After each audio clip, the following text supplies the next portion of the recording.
Bueno, lo primero, buenos días a todos o buenas tardes, que no sé cuándo veréis esto. Lo primero, quiero disculparme porque ayer no sé muy bien por qué no se grabó la clase que tuvimos, este encuentro del simbolismo de las cruces. No sé a qué botón toqué o al contrario a qué botón dejé de tocar, pero pensaba que se estaba grabando y no. Así que, como os prometí que esto os lo mandaría, pues aquí estamos otra vez. Así que nada, os voy a contar lo que vimos ayer.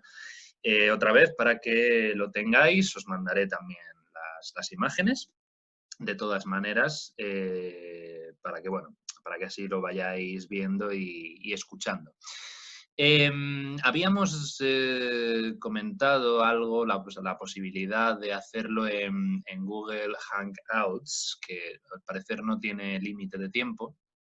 El problema está en que no permite la grabación. Claro, si me vuelve a pasar lo de ayer, que ahora ya sé que no, sé cómo poner bien a grabar esto, pero claro, para lo que ocurrió ayer, pues nos habría servido mejor Google Hangouts que Zoom, pero bueno, no importa. También aprovecho, aunque enviaré una circular para recordároslo, aprovecho también para decir que, si os parece bien, podemos continuar esta clase donde la dejamos el próximo lunes, que creo que es el día 30, también a la misma hora, a las 7. ¿De acuerdo? Entonces os mandaré un enlace a Zoom. Me aseguraré esta vez de grabarlo y nada, igual que funcionamos ayer, pues lo hacemos así. Dicho esto, habíamos comentado que mi intención fundamental con esta especie de clase o encuentro o lo que como queramos llamarlo, va dirigido a una doble intención. Primero es apreciar la variadísima iconografía que existe sobre un símbolo tan universal, tan complejo, tan maravilloso como es la cruz, en todas sus acepciones, que hago notar que las cruces que estamos viendo son solamente latinas y cristianas, por lo tanto nos estamos reduciendo infinitamente, pero aún así vemos que la iconografía de la cruz latina es extensísima, inmensísima y maravillosa, toda ella. Entonces, primero, hablar un poquito pues, de las distintas iconografías, es decir, de lo que aparece representado en una obra de arte, y también intentar ir a la iconología, más conocida popularmente como el significado, es decir, lo que quiere decir. La iconografía es cómo se representa y la iconología lo que quiere decir esa representación, lo que pretende transmitir. Entonces, la simbología y el lenguaje simbólico y el pensamiento simbólico funcionan en esta doble vertiente. Primero hay una imagen, una concepción de una idea y después se atribuye, se proyecta sobre esa imagen una serie de significados que es lo que llamamos el simbolismo. Por lo tanto, un símbolo ya lo sabemos que precisa de un contexto para enfocarse en una lectura concreta, porque si no, si se coge solamente un símbolo, en este caso solamente una cruz cristiana, una cruz latina, abarca todos los significados posibles de la cruz. Entonces aquí lo que estamos viendo es que el mismo símbolo, dependiendo de su contexto, tiene un significado u otro. Esto a la hora de estudiar simbología es muy importante porque corremos el riesgo de asignar un significado X, sea el que sea, a un símbolo y olvidarnos de todos los demás si no está contextualizado. Entonces, lo que me gusta hacer en estas pequeñas sesiones que estamos teniendo, pues es precisamente analizar esta idea de la iconografía y la iconología. Habíamos visto en primer lugar este fresco maravilloso diseñado por Rafael en las estancias vaticanas, pero desarrollado finalmente por sus discípulos Giulio Romano, Gianfrancesco Peni y Rafaelino del Colle.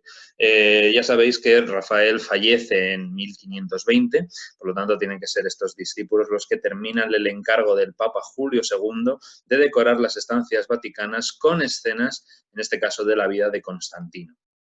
Vemos que se está relatando aquí la famosa visión de Constantino en el cielo en la batalla del puente Milvio contra Magencio, en el momento en el que ambos son tetrarcas y se están enfrentando por el dominio del Imperio Romano. Entonces, en este momento, que es en esta batalla, el 28 de octubre del año 312, Constantino derrotará a Magencio y dejará de ser tetrarca para convertirse en emperador del Imperio Romano. Y vemos que esta visión que tiene aquí Constantino, vemos que Rafael la representa de esta manera como un rompimiento de gloria, ese es el término que se utiliza en historia del arte para explicar esto, cómo las nubes se van aquí acumulando y de repente se abre el cielo y se deja ver la cruz junto con una inscripción o una voz, dependiendo de las versiones, porque este episodio lo relatan Lactancio y Eusebio de Cesarea, los dos autores cristianos que intentan un poco, digámoslo así, explicar por qué Constantino firmó ese edicto de Milán, celebró ese concilio de Nicea, es decir, por qué puso tantas facilidades a los cristianos cuando en tiempos anteriores, durante los 3 primeros siglos del cristianismo, los cristianos habían estado siendo perseguidos. Entonces, ha habido interpretaciones sobre esta visión de Constantino para todos los gustos. Hay quien ha querido decir simplemente, intentando también reducirlo un poco, casi con esta idea reduccionista absoluta de que es una invención completa tanto de Lactancio como de Eusebio, que se lo inventan para justificar un suceso histórico que tenía otras causas, ¿no? Y que entonces Constantino nunca vio una cruz, ni tuvo el sueño en el que Cristo se le aparecía explicándole qué debía hacer con esa cruz, ni nada de nada. Luego está otra postura que intenta darle una explicación más o menos científica, más o menos histórica, y tiene que ver con esto. La idea de que Constantino en realidad lo que vio fue lo que a día de hoy se llama un halo solar, este fenómeno atmosférico en el cual efectivamente parece que una cruz brillante aparece en el cielo, no rodeado de ese halo, y que entonces eso se consideró como un signo o un símbolo del cristianismo que en ese momento Constantino no practicaba. Hay que decir que Constantino nunca fue cristiano, continuó siendo un pagano durante toda su vida. Solamente fue bautizado en el momento de su muerte, en su lecho de muerte, y de hecho una de las pruebas que vienen a contradecir el discurso de Lactancio y de Eusebio sobre que Constantino en esta batalla y con esa visión abrazó el cristianismo es que después de la batalla de Puente Milvio, cuando Constantino regresa a Roma para celebrar su triunfo, ordena erigir el famoso arco de Constantino, el arco de triunfo de Constantino que a día de hoy se puede ver, y es un arco en el que no hay ni un solo símbolo cristiano. Ahí están representados Júpiter, Apolo, Diana, pero no hay ninguna cruz ni ninguna referencia a nada que se parezca a un símbolo cristiano. Por lo tanto, los historiadores pues, dicen que seguramente si hay algo de verdad en el relato es que Constantino debió ver esto, el halo solar. Nos vemos que los relatos de Lactancio y de Eusebio cuentan que Constantino primero vio una cruz a la que acompañaba una inscripción. Hay otras versiones que dicen que escuchó una voz en el cielo, pero sea como sea, lo que le decía es lo que Eusebio y Lactancio escriben en griego y que aquí Rafael diseña también para escribirlo en griego, que es en tautoi nika, es decir, con esto vencerás. Tradicionalmente, como Las fuentes están escritas en griego, Rafael quiso respetar eso y lo puso en griego, pero tradicionalmente se entiende que como Constantino era romano, pues esta frase se suele y se ha popularizado de hecho en su forma latina, que es in hoc signo vinces, es decir, con este signo vencerás. Entonces, claro, se dice que Constantino no entendió qué quería decir esa visión que tuvo y esa noche, cuando estaba durmiendo, se le apareció el mismísimo Jesucristo en sueños y le dijo lo que tenía que hacer, que era grabar el símbolo que había visto en el cielo en el escudo de sus soldados.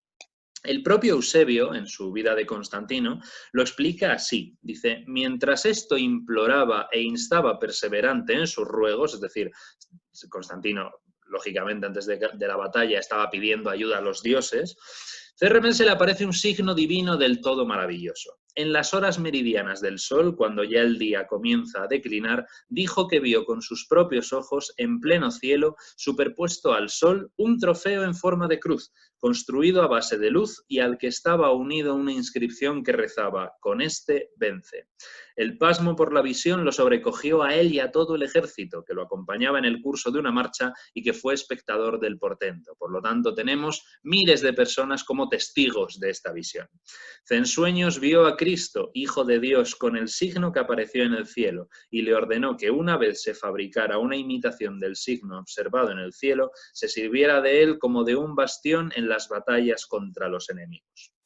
Más adelante, Eusebio y el propio Lactancio cuentan que Constantino graba sobre los escudos de sus soldados algo que no es exactamente una cruz latina, por como la describen, sino que recuerda más al famoso crismón. Pero hay una cuestión muy importante, mucho más que la de los escudos de los soldados romanos, y es dónde le dice Cristo que debe ponerla sobre todo.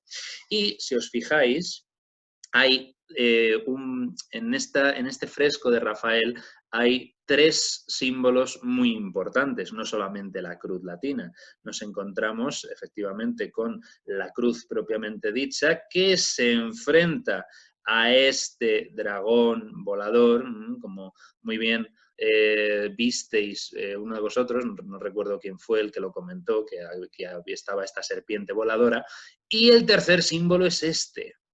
Recordáis que es el águila de Júpiter. El águila que está situado sobre el llamado lábaro. El lábaro es una suerte de bastón de mando, de estandarte, de emblema de poder de la antigüedad, que era, es verdad, lo portaban para reflejar el poder de los emperadores, pero también en la iconografía de los dioses muchas veces aparecen, sobre todo en el caso de Júpiter, acompañado por el lábaro. Y efectivamente en lo alto del lábaro aparece precisamente el águila de Júpiter, que fijaos que va unido simétricamente con el brazo de Constantino. Entonces Constantino alarga esa mano hacia el águila de Júpiter y Cristo lo que le dice es que coloque este signo en el escudo de sus soldados, pero sobre todo sustituyendo el águila de Júpiter. Por lo tanto, en resumen, y ya con esto terminamos, el significado de esta cruz latina que aparece aquí de la visión de Constantino en este contexto va sobre todo dirigido a la sustitución de las divinidades paganas por el nuevo culto al Dios único. Es decir, retirar el águila de Júpiter, que era el que ofrecía la protección, la gloria y todo lo demás, por la cruz que representaba a Cristo. Si estuviéramos en otro contexto y esto fuera un episodio de la antigüedad más tardía, de los tiempos anteriores a Cristo, estaríamos hablando de dos divinidades locales. Cuando en la mitología universal hay un mito en el cual dos divinidades se enfrentan, seguramente refiere a un suceso histórico que es que existen dos tribus o dos pueblos, cada una con su divinidad tutelar, y que son las que se enfrentan en la realidad y, claro, una siempre acaba venciendo a la otra. Y entonces el dios del pueblo que ha perdido se tiene que supeditar, se pone al servicio del dios del pueblo que ha ganado. Por eso, en este caso estaríamos hablando de dos dioses locales, si fuera otro el contexto, estaremos hablando de dos dioses locales y el dios Cristo ha triunfado sobre el dios romano sobre Júpiter. Por lo tanto, hace que la cruz sustituya al águila imperial del dios de las tormentas. Por lo tanto, en este caso, como digo, una cuestión de la sustitución de la deidad tutelar. Cristo sustituye a Júpiter.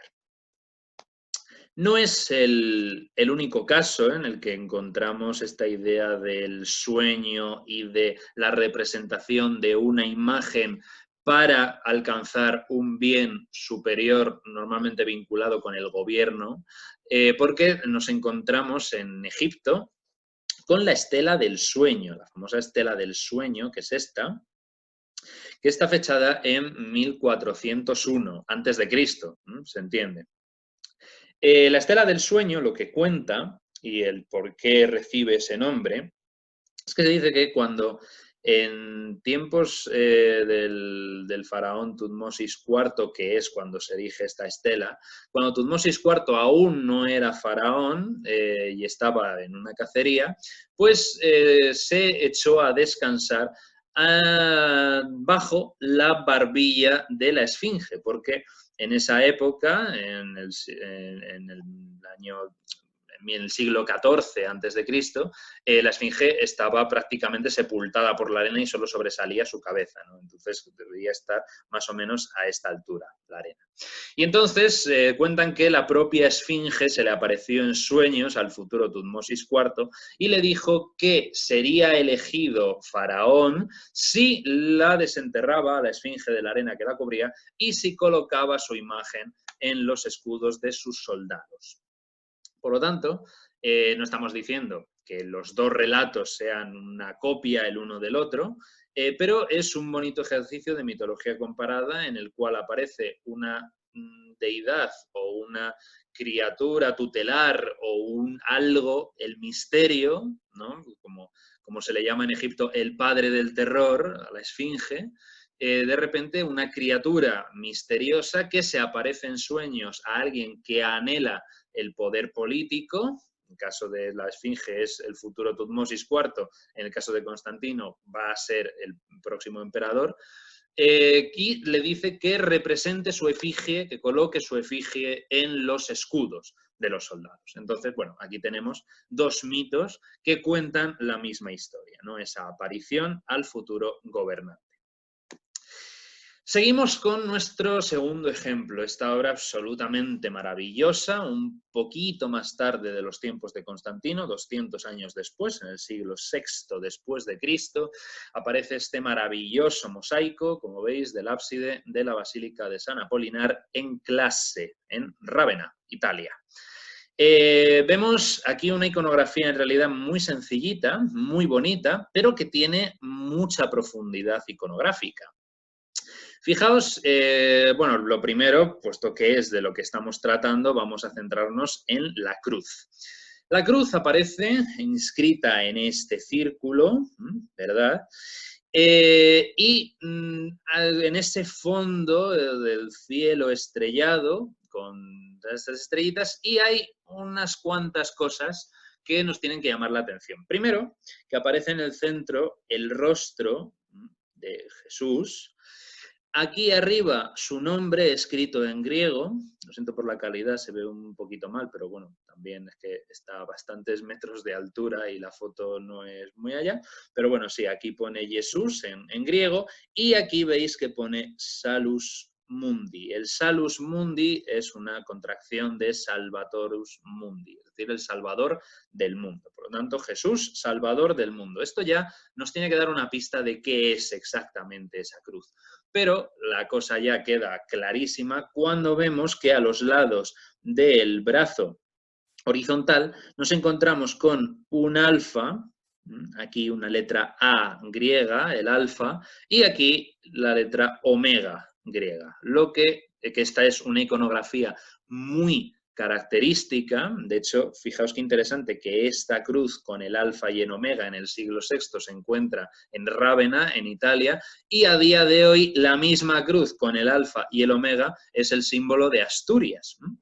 Entonces, esta idea de la cruz con el alfa del omega nos tiene que remitir inmediatamente a un pasaje del Apocalipsis, concretamente el versículo 13 del capítulo 22, donde se dice: yo soy el alfa y el omega, el principio y el fin, el primero y el último.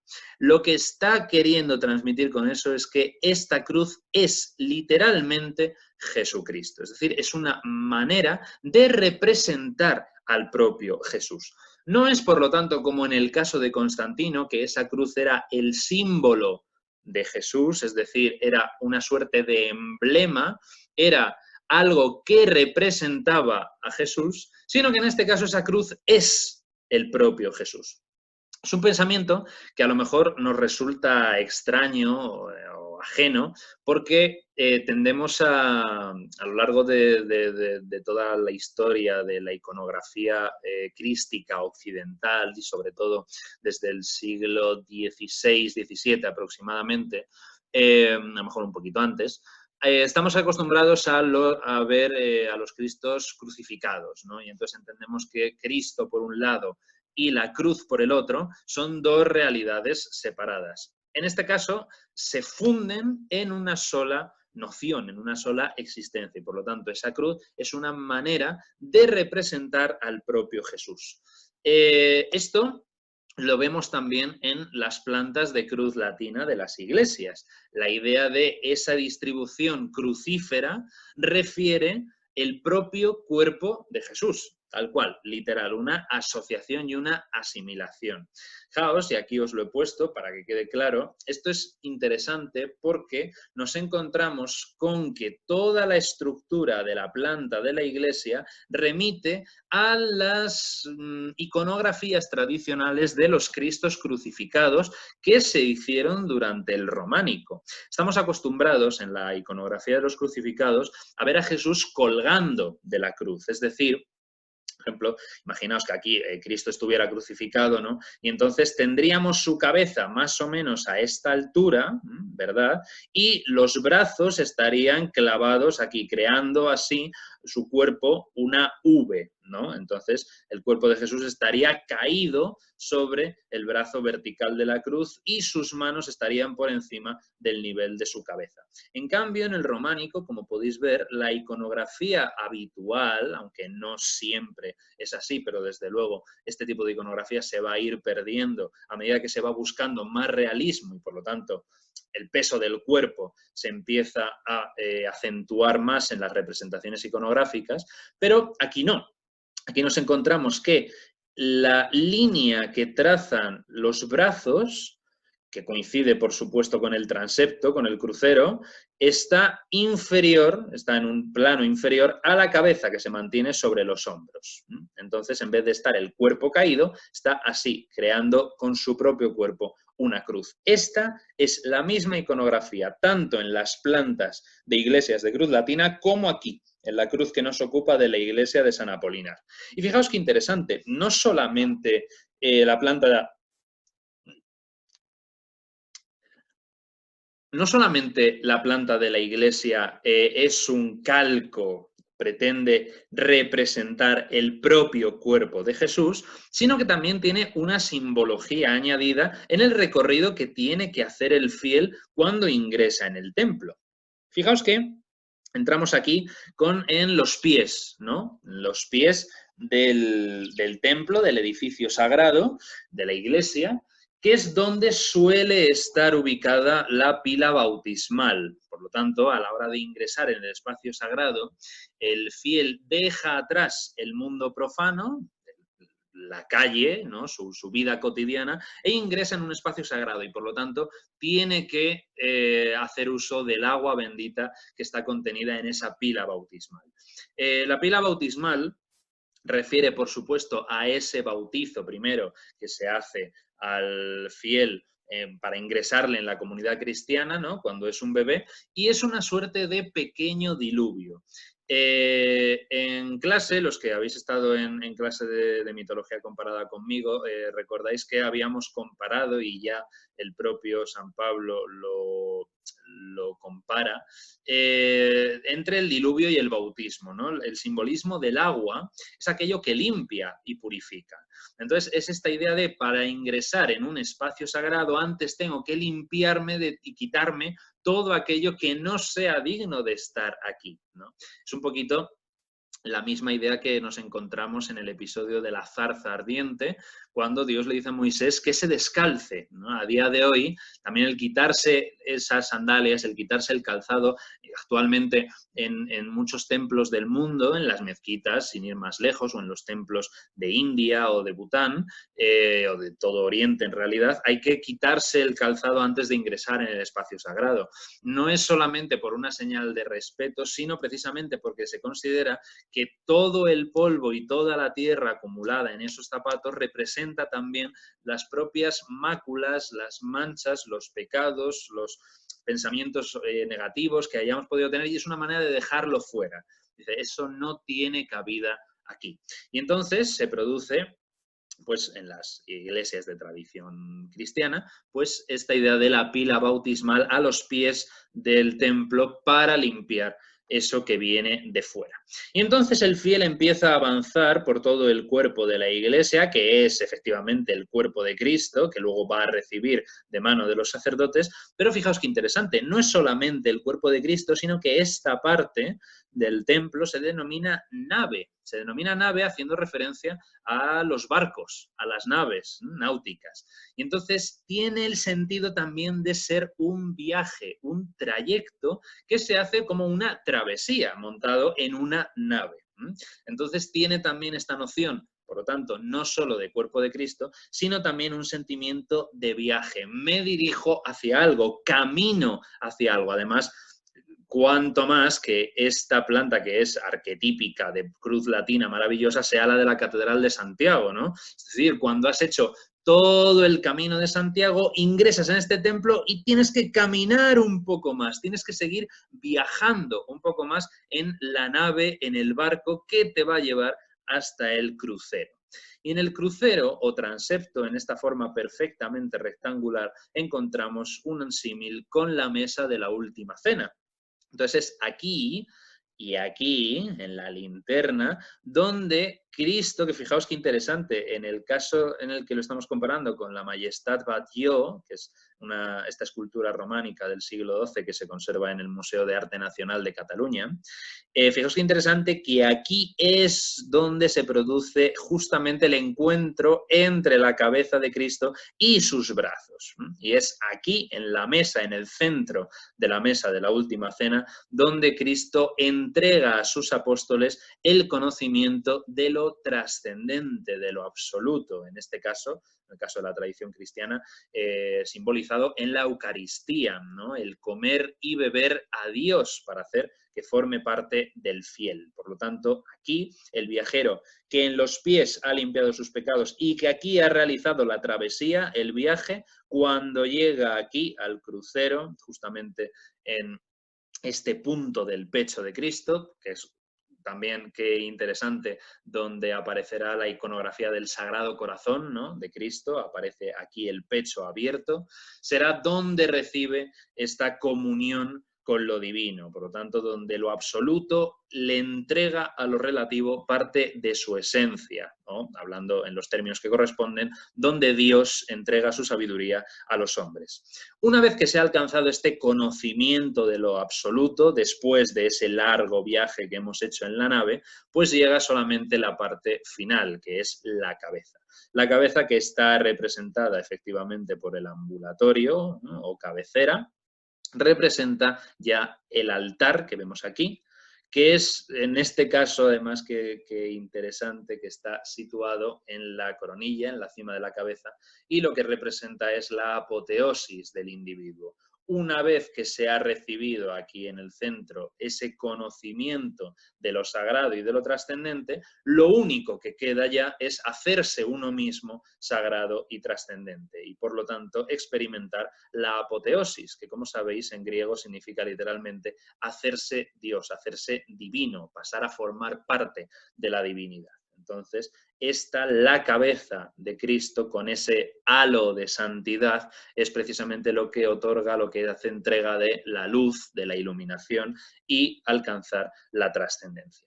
Por lo tanto, vemos que es un simbolismo interesantísimo, profundísimo, y cada vez que entremos en una iglesia de cruz latina es algo que tenemos que tener presente. La forma en la cual el cuerpo de Cristo, de los pies a la cabeza, está siendo perfectamente reflejado en la planta de estas iglesias. Y lo mismo, esta asociación de cuerpo-templo es la misma que se tiene aquí en cuerpo-cruz. Pero como decimos, como hemos dicho al principio, un símbolo solo extraído de su contexto, aunque aquí ya hay bastante contexto, como hemos visto, para saber que esta cruz representa o es una manera alegórica de representar al propio Cristo, para ponernoslo más fácil y poder identificarlo mejor, pues el artista del mosaico ha decidido ampliar un poco las pistas iconográficas. Y entonces nos presenta esto. Estos dos personajes que están situados a ambos lados de la cruz y del círculo, vemos aquí uno y aquí el otro, es bastante complicado poder leer sus nombres en griego, pero aquí vemos que pone Moisés, y por lo tanto este es Elías. Moisés, Elías, una cruz con la cabeza de Cristo, yo soy el alfa y el omega, pues efectivamente esto debe ser la única iconografía posible. Además, fijaos qué interesante que aquí arriba nos encontramos con la manita de Dios, aquí. Entonces, estos tres elementos junto con la cruz que representa a Cristo en el centro no puede ser otra cosa, otro evento que la transfiguración. Efectivamente, la transfiguración de Cristo, que vemos en efecto a Moisés y a Elías, o a Moisés y a Elías, no lo sabemos, en este lienzo pintado por Rafael, junto con Cristo transfigurado, en el que es el pasaje más esotérico de toda la Biblia. Efectivamente, en el mosaico de Rávena, si aparecen Moisés y Elías flotando en el aire, lo que tiene que estar en el centro no es la cruz que representa a Cristo, sino que es Cristo mismo en forma de cruz.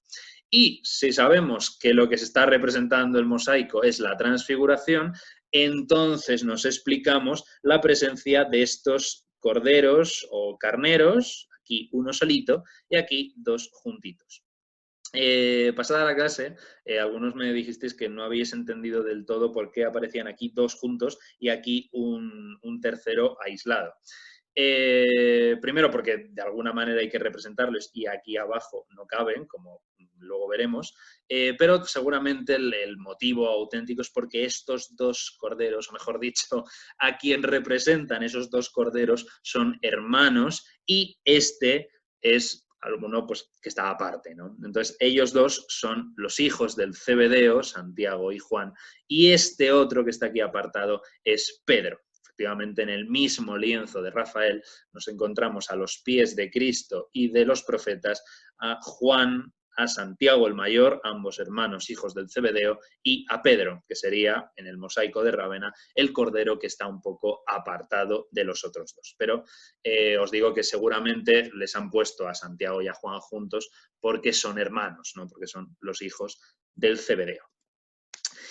Vemos que justo debajo de esa cruz aparece el santo patrón, al que no hay que olvidar dónde estamos, en el templo de San Apolinar en Rávena, y entonces aparece el santo acompañado de otros tantos corderos o carneros, un total de 12, como vemos aquí. Por lo tanto, esto ya sabiendo a qué nos estamos refiriendo con todo esto, pues evidentemente podemos intuir que estos 12 carneros o corderos hacen referencia primero a los 12 apóstoles, por supuesto, pero igual si son los 12 apóstoles, también son forzosamente las 12 tribus de Israel, que los tenéis en un mosaico con sus símbolos, atributos y en hebreo los nombres de cada uno de los 12 hijos de Israel o Jacob, aquí ordenados: Aser, Dan, Judá, Rubén, Benjamín, Gad, Zabulón, Leví, José, Neftalí, Isaacar y Simeón. Pues ellos son las famosas 12 tribus de Israel que encuentran su eco en los 12 apóstoles de Cristo y que a su vez representan a toda la comunidad de fieles, a todos los cristianos, y en este caso esos 12 corderos que representan a los fieles de la comunidad están siendo guiados, están siendo dirigidos por San Apolinar, que aparece por lo tanto aquí como el buen pastor. La iconografía del buen pastor tan célebre, tan característica. Entonces aquí San Apolinar, con las manos en expresión de rezo típico de los primeros siglos. Recordáis que tal y como han aparecido en las catacumbas de Roma, parece ser que la primera postura en la que rezaban no solamente los cristianos, sino los pueblos de la antigüedad, era precisamente así, como aparece San Apolinar, con las manos alzadas y las palmas mirando hacia el cielo. Fue solamente en tiempos posteriores cuando la posición del rezo cambió a esto, a juntar las manos. Pero aquí, como hemos dicho, San Apolinar aparece como el buen pastor pidiéndole a Dios buena guía y protección para la comunidad de fieles que tiene a su cargo. Y es que San Apolinar, nuestro protagonista, fue el primer obispo, mártir y patrón de Rávena. Se dice que fue ordenado obispo por su maestro, San Pedro, y martirizado bajo el mandato de Vespasiano, el 23 de julio del año 75. Se considera, se piensa que donde sufrió martirio es precisamente donde hoy en día se levanta la Basílica de San Apolinar in Classe. Y para dar por finalizado esta iconografía y este mosaico, nos vamos al motivo por el que estamos haciendo esto, que es descubrir cuál es el simbolismo de esta cruz en concreto. No solamente representar la transfiguración, que si fuese ese el caso se podía haber quedado solamente en la parte superior, es decir, de aquí hacia arriba, no haría falta ni San Apolinar ni todos los corderos que hay a sus pies, pero es importante que esté el santo y los fieles porque el objetivo es político. Efectivamente, la Basílica de San Apolinar y todo su programa iconográfico está basado en la lucha contra el arrianismo. Ya sabéis, el arrianismo, esta doctrina cristiana que posteriormente fue evidentemente condenada por herética, es esta doctrina que aparece en el siglo III y que defiende que Cristo no es divino, niega la divinidad de Cristo, diciendo que exactamente igual que todos los demás, fue creado por Dios y que está supeditado a Él. Arrio, que es el personaje que le da nombre a la doctrina, se basaba para esta interpretación de Cristo en varios textos del Nuevo Testamento y sobre todo en este que os pongo aquí, Juan 14, 28, dice: habéis dicho que yo os he dicho, voy y vengo a vosotros. Si me amarais, os habréis regocijado, porque he dicho que voy al Padre, porque el Padre es mayor que yo. Y entonces Arrio, interpretando este versículo, dice, bueno, pues entonces ya está. Cristo no es Dios, sino que está Dios por encima de él y por lo tanto no es divino, etcétera, etcétera, etcétera.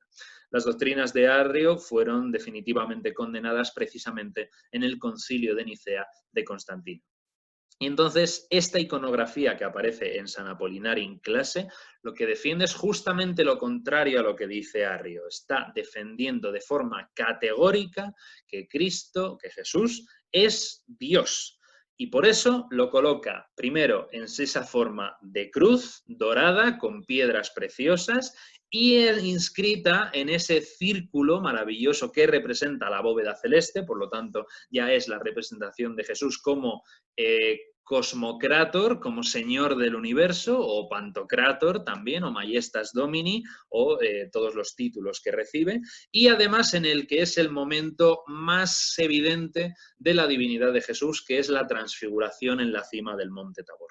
Por lo tanto, todo este programa iconográfico tiene, como hemos dicho, un objetivo político. Y vamos a dejarlo aquí porque hasta aquí llegó la grabación la última vez. Entonces lo dejamos aquí y lo dicho, os enviaré un correo en el que os convoco para el lunes, para este lunes, el lunes 30, a las 7 de la tarde para seguir con mi queridísimo Caspar David Friedrich, y con una obra que, bueno, es... En fin, no quiero hacer spoiler, pero a mí me parece desde luego maravillosa.